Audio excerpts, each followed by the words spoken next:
Hai anak-anak, selamat bertemu dalam pembelajaran online untuk mata pelajaran IPS kelas 7 SMP Negeri 2 Kupang semester ganjil tahun pelajaran 2020-2021. Apa kabarnya? Semoga semua dalam keadaan sehat.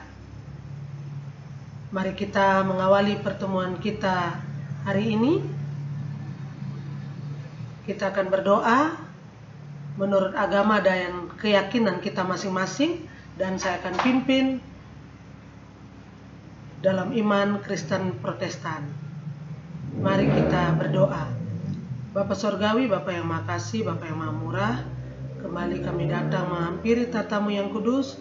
Kami mengucap syukur dan terima kasih karena Tuhan telah menyertai kami sehingga kami dapat melaksanakan pembelajaran online hari ini. Biarlah apa yang kami lakukan dapat berkenan kepadamu dan untuk kemuliaan namamu. Ampuni salah dan dosa kami yang banyak, demi Kristus Tuhan kami berdoa. Amin. Baik anak-anak, pembelajaran kita hari ini kita akan masuk dalam materi peta. Namun sebelumnya, pada minggu lalu kita telah belajar tentang ruang dan interaksi antar ruang, dan sekarang kita akan belajar tentang pengetahuan peta. Nah, kompetensi dasar yang diajarkan pada pertemuan ini adalah 3.1, memahami konsep ruang dalam kurung lokasi, distribusi, potensi, iklim, bentuk muka bumi, geologis, flora dan fauna, dan interaksi antar ruang di Indonesia, serta pengaruhnya terhadap kehidupan manusia dalam aspek ekonomi, sosial, budaya, dan pendidikan. Kemudian indikator pencapaian kompetensi 3.1.1, mendeskripsikan pengertian peta. 3.1.2, mengidentifikasi komponen peta. 3.1.3, mengidentifikasi jenis-jenis peta menurut skalanya, isinya, dan objeknya. 3.1.4, mengidentifikasi syarat-syarat peta yang baik. 3.1.5, mengidentifikasi pemanfaatan peta. Nana, pernahkah kalian menghitung berapa jarak rumahmu sampai ke sekolah? Apakah kalian memperhatikan posisi rumah kalian, menghadap ke arah mana, dan sebagainya? Nah, semua ini dapat diketahui melalui peta. Nah, anak-anak perhatikan, di sini ada peta dunia,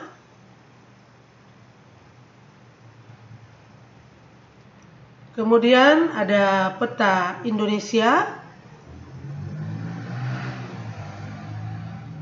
kemudian ada peta yang menunjukkan posisi Indonesia yang terletak pada posisi silang di kawasan Asia Tenggara. Kemudian ada peta Nusa Tenggara Timur.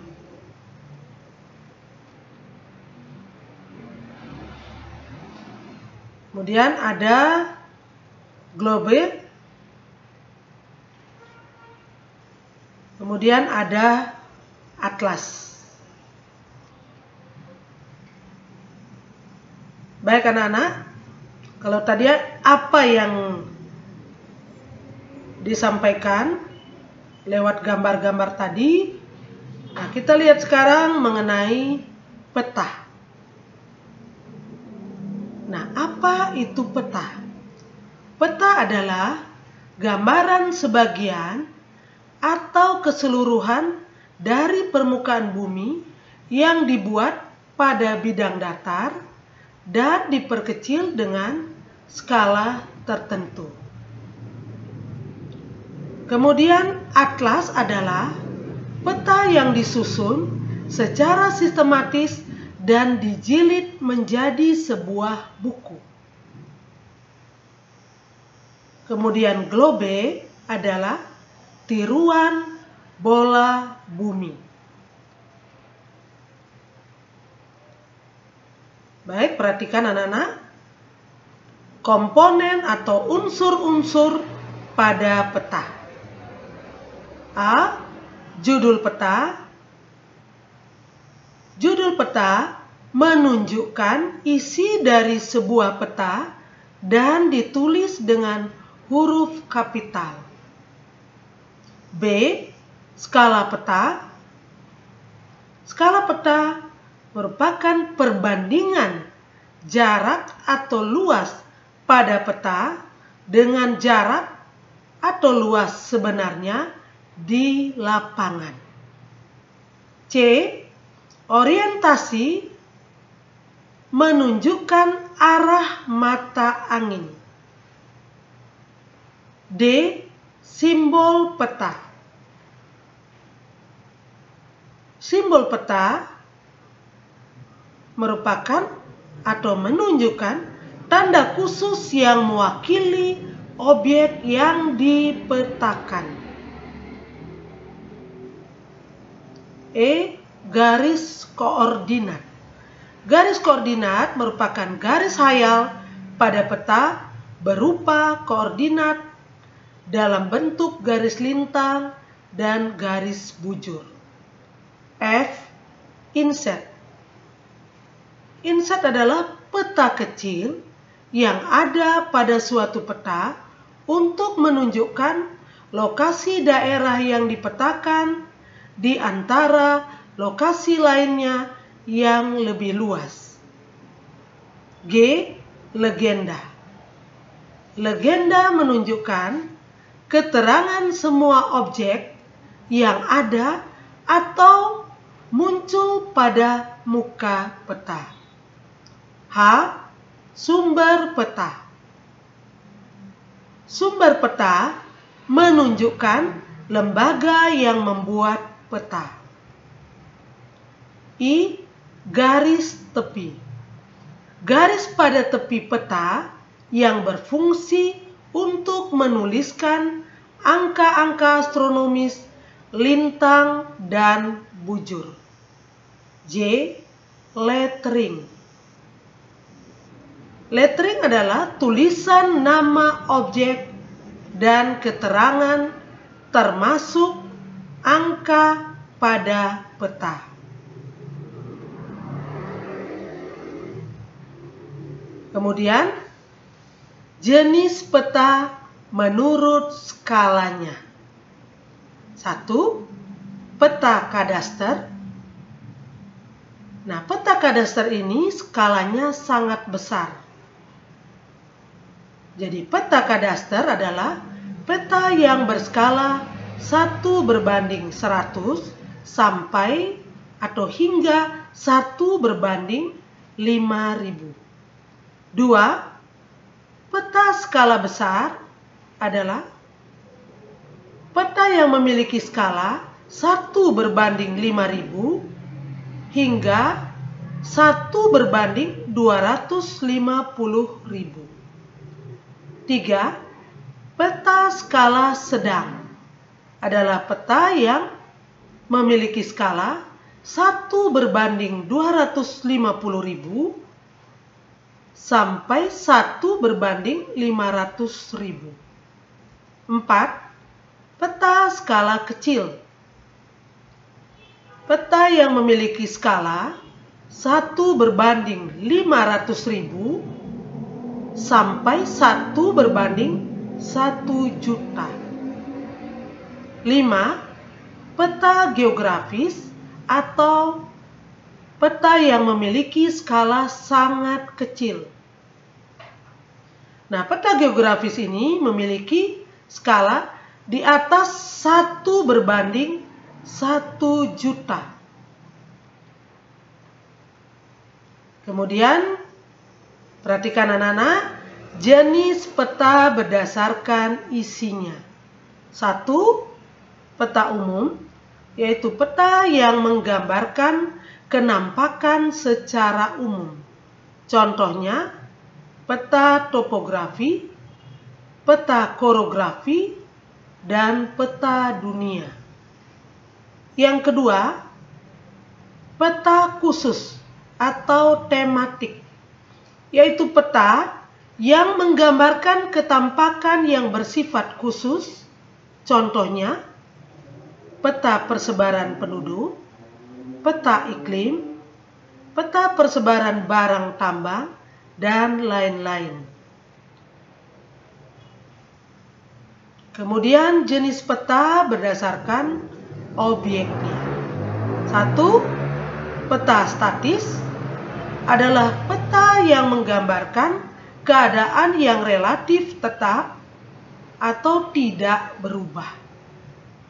2. Peta dinamis adalah peta yang isinya menggambarkan keadaan yang cepat berubah. Peta berdasarkan bentuknya. A. Peta timbul. Peta timbul adalah peta yang dibuat berdasarkan bentuk muka bumi. B. Peta datar atau biasa. Adalah peta yang dibuat datar dengan menggunakan simbol-simbol. C. Peta digital. Adalah peta yang dibuat pada layar monitor, misalnya TV atau komputer. Kemudian kita lihat syarat peta yang baik. Rapi, teliti, data lengkap, konform. Nah, konform memiliki pengertian objek yang digambar sama dengan bentuk aslinya. Ekuivalen artinya luas objek sesuai dengan luas aslinya. Kemudian ekuidistan artinya jarak objek sesuai dengan jarak aslinya. Jenis-jenis simbol peta. A. Simbol titik, yaitu berupa piktoral, geometrik, dan huruf. B. Simbol garis, berupa garis khayal atau garis yang sebenarnya. C. Simbol bidang atau wilayah, berupa bidang atau area, misalnya area perkebunan.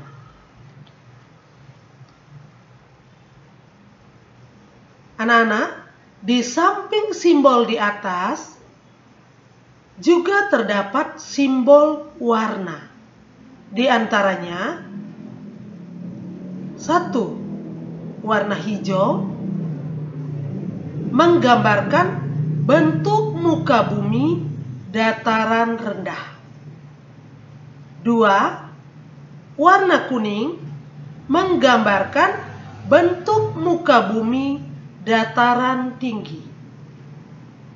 3. Warna coklat menggambarkan bentuk muka bumi pegunungan. 4. Warna biru menggambarkan bentuk muka bumi perairan atau laut. Kemudian, jenis-jenis skala peta. Satu, skala verbal, yaitu skala yang hanya terdapat dalam ingatan atau benak. Yang kedua, skala angka, yaitu skala yang dinyatakan dalam bentuk angka atau numerik. Yang ketiga, skala garis, yaitu skala yang dinyatakan dalam bentuk garis atau grafis. Perhatikan contoh. Skala angka. Contohnya 1 berbanding 5 juta. Skala garisnya 0, 1, 2, 3, 4 dalam satuan sentimeter.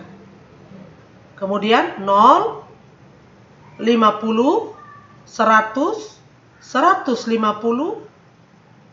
200 dalam satuan kilometer.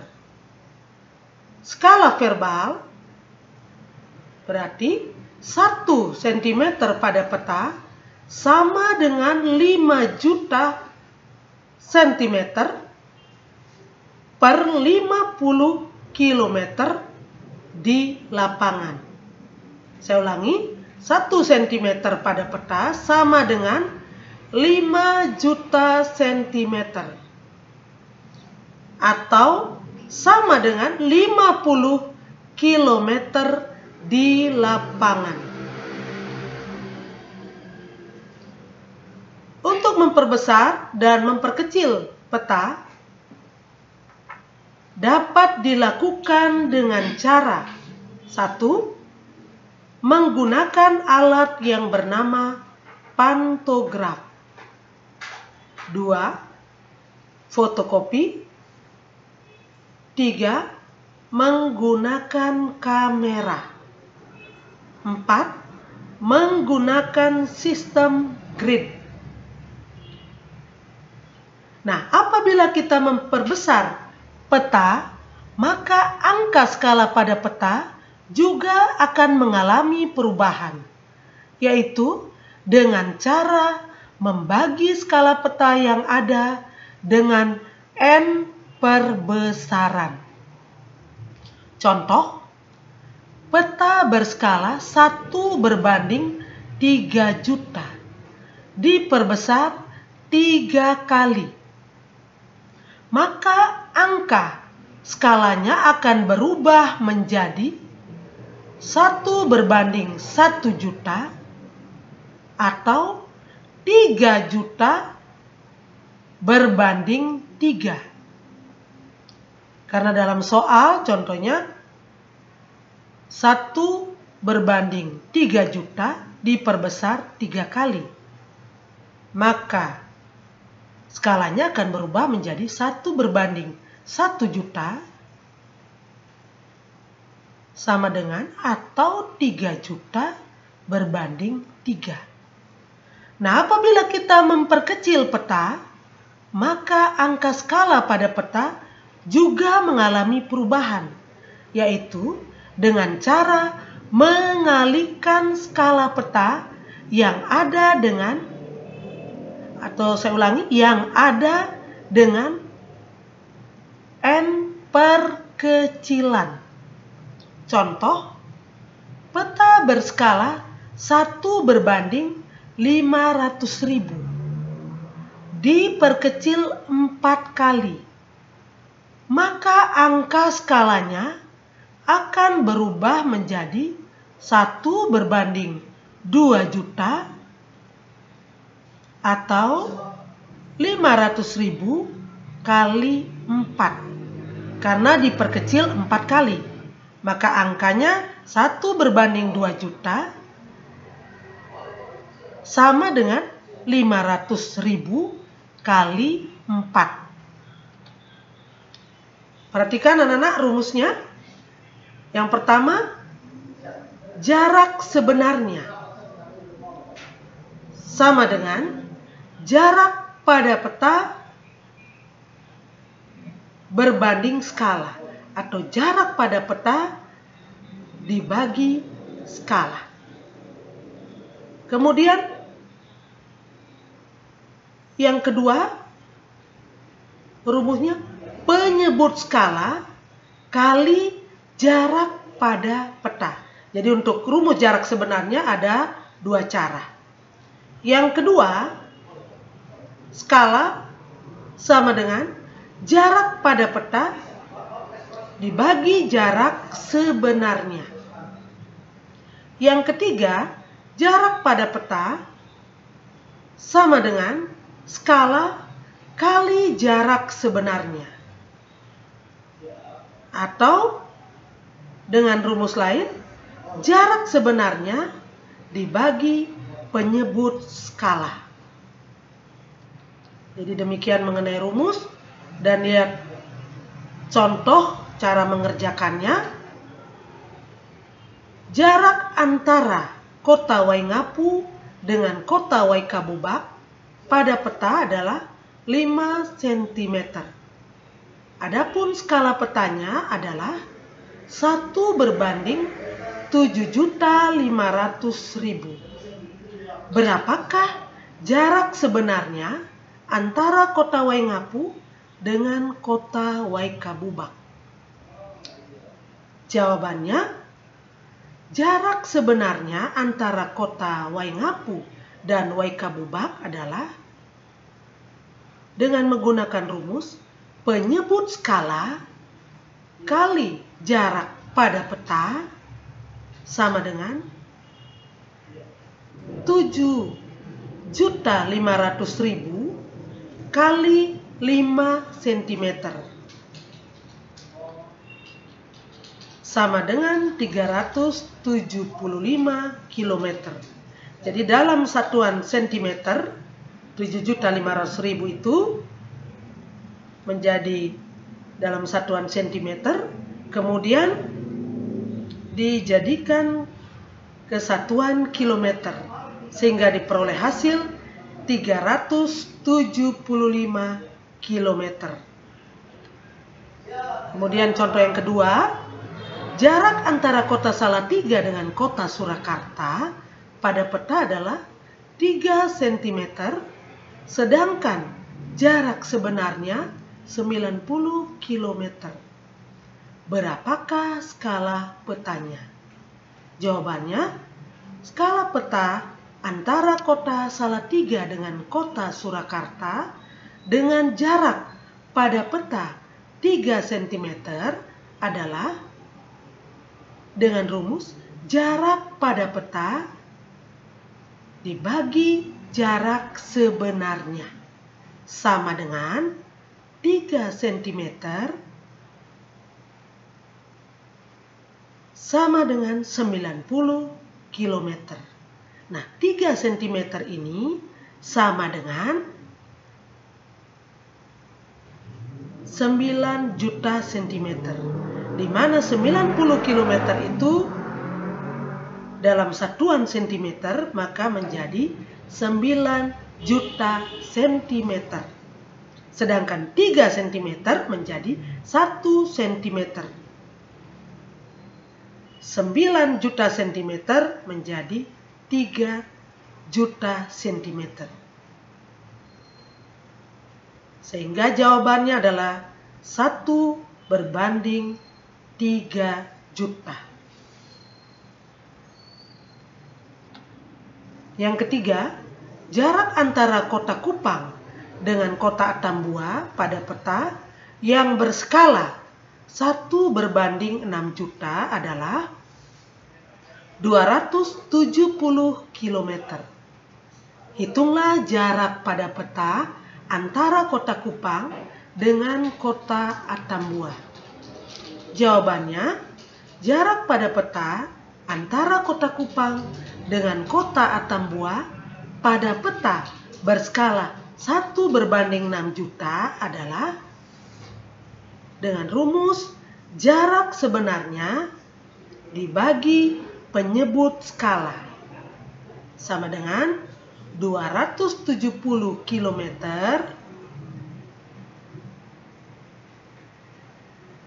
sama dengan 6.000 cm. Saya ulangi, 270 km dibagi 6 juta cm. Kemudian 270 km itu disamakan sehingga menjadi satuannya sentimeter. Sehingga 27 juta cm bagi 6 juta cm. Saya ulangi, 27 juta cm dibagi 6 juta cm. Sama dengan 27 cm per 6 cm. Sehingga 27 cm dibagi 6 cm, maka hasilnya adalah 4,5 cm. Demikian anak-anak contoh yang sudah diberikan. Mudah-mudahan apa yang Ibu sampaikan kalian dapat pahami, dan jika ada yang belum paham bisa menghubungi Ibu lewat WA.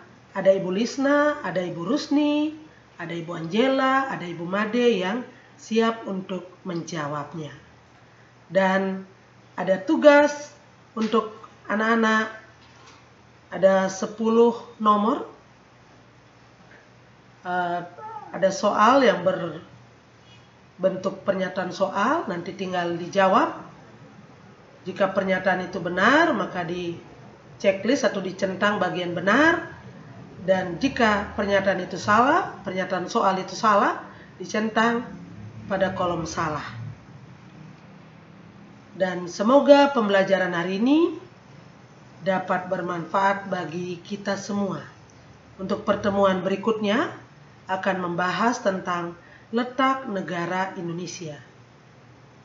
Jangan lupa menyelesaikan tugas yang sudah diberikan, dan mari kita mengakhiri pembelajaran hari ini dengan berdoa, dan izinkan saya akan memimpin doa ini menurut keyakinan saya. Mari kita berdoa. Bapa di surga, Bapa yang Maha Kasih, Bapa yang Maha Murah, kami telah melakukan pembelajaran secara online hari ini. Biarlah apa yang kami lakukan berkenan kepada Tuhan. Juga berkati anak-anak kami yang sedang belajar di rumah dan juga para orang tua. Biarlah apa yang dilakukan semua untuk kemuliaan nama Tuhan. Ampuni salah dan dosa kami yang banyak Bapa. Demi Kristus Tuhan kami berdoa. Amin. Baik anak-anak, sampai jumpa pada pembelajaran online berikutnya. Dadah!